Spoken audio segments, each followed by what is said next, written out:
Hello बच्चों, let us read this question.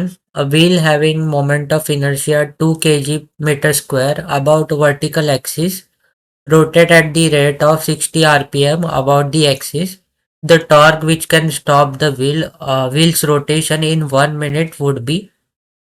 तो इस क्वेश्चन में हमारे पास एक व्हील दिया है जिसका मोमेंट ऑफ इनर्शिया में 2 kg मीटर स्क्वायर दिया हुआ है और जो कि है वो रोटेट हो रहा है 60 आरपीएम के साथ। दैट और हमें क्या फाइंड आउट करना है कि ये टॉर्क का वैल्यू फाइंड आउट करना है जिसके लिए जो व्हील जो है वो स्टॉप हो जाएगा इन 1 मिनट।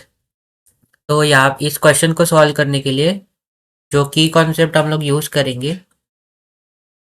वो आएगा। तो हमें पता है टॉर्क जो होता है वो आई इंटू अल्फा के इक्वल होता है, जहाँ पे आई जो है वो मोमेंट ऑफ इनर्शिया होता है और अल्फा जो है वो एंगुलर एक्सेलरेशन के इक्वल है। तो अल्फा का जो वैल्यू होता है वो omega not minus omega divided by T के इक्वल होता है, जहाँ पे ओमेगा नॉट जो होता है वो इनिशियल एंगुलर वेलोसिटी होता है और ओमेगा जो है वो फाइनल एंगुलर वेलोसिटी होती है और टी जो है वो टाइम होता है। तो अगर क्वेश्चन की बात करें तो क्वेश्चन में हमें क्या गिवन है, moment of inertia, that means I का वैल्यू हमें गिवन है 2 kg मीटर स्क्वायर और हमें क्या दिया है इनिशियल वेलोसिटी दिया है उसका, दैट मीन्स ओमेगा नॉट हमें गिवन है 60 आरपीएम, दैट मीन्स रिवॉल्यूशन पर मिनट। बट हमें पता है कि ओमेगा जो है वो रेडियन पर सेकंड में हम लोग कैलकुलेट करते हैं, तो इसको हमें पहले रेडियन पर सेकंड में कन्वर्ट करना पड़ेगा। तो रेडियन में कन्वर्ट करने के लिए पहले तो इसको 2 पाई से मल्टीप्लाई कर देंगे और इसको सेकंड्स में भी कन्वर्ट करना है तो ये 60 से डिवाइड कर देंगे, तो ये हो जाएगा रेडियन पर सेकंड्स में आ जाएगा इसका आंसर।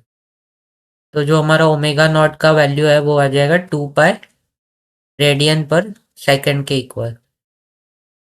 और हम हमें क्या दिया है, टाइम जो है वो 1 मिनट दिया है, दैट मीन्स हम लोग कह सकते हैं टाइम जो है वो 60 सेकंड्स के इक्वल आएगा। तो अगर हम लोग फॉर्मूला लगाए टॉर्क का, तो टॉर्क का वैल्यू क्या हो जाएगा, टॉर्क होता है आई इंटू अल्फा। तो ये हो जाएगा torque equals to I 2 into alpha जो है वो होगा omega not minus omega upon T. तो सिंस हमें क्या क्वेश्चन में क्या कहा है कि जो व्हील जो है वो स्टॉप हो जाता है, तो जो इसका फाइनल वेलोसिटी होगा वो जीरो हो जाएगा। तो यहाँ से फॉर्मूला हो जाएगा 2 इंटू ओमेगा नॉट जिसका वैल्यू है 2 पाई डिवाइडेड बाय टाइम जो हमें दिया है वो 1 मिनट से, दैट मीन्स 60 सेकेंड्स हो जाएगा। तो ये आएगा 4 पाई डिवाइडेड बाय 60 के इक्वल। इसको सिंप्लीफाई करें तो हमें टॉर्क जो मिलेगा वो होगा pi upon 15 newton metre newton metre. तो जो टॉर्क का वैल्यू हमें मिलेगा फाइनली वो होगा पाई अपॉन 15। तो अगर हम लोग ऑप्शन चेक करें तो ऑप्शन बी जो है वो हमारा राइट आंसर हो जाएगा इस क्वेश्चन के लिए। So I hope you have understood it well and best of luck.